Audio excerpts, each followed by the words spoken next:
ሰላም እንዴት ናችሁ?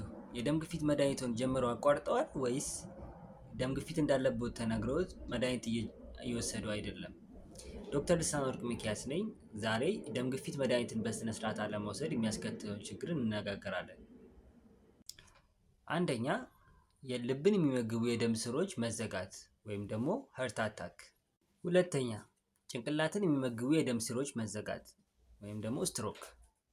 ሶስተኛ፣ ኩላሊት ላይ ጫና በማምጣት ኩላሊት ስራዋን በስነ ስርዓት እንድትሰራ አለማድረግ። አራተኛ፣ የአይን ቀጫጭን የደም ቧንቧዎች ላይ ጉዳት በማድረስ አይን እይታ ላይ ብዥታ ማምጣት ወይም ደግሞ ሲከፋም ደግሞ አይንን እይታን እስከ ማጣት።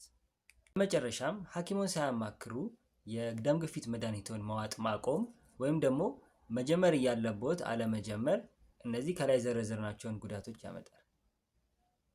ለቻናሌ አዲስ ከሆናችሁ ሰብስክራይብ የሚለውን በተን በመንካት ቤተሰብ መሆን ይችላሉ። ከዚህ በኋላ ፖስት የማደርጋቸውን ቪዲዮዎችም ለማግኘት የደውል ምልክቷን በመንካት ቤተሰብ መሆን ይችላሉ። ይህን ቪዲዮ ከወደዱት ላይክ ያድርጉት፣ ሼር በማድረግ ለዘመድ ወዳጆቹ እንዲደርሱ ያድርጉ። አመሰግናለሁ።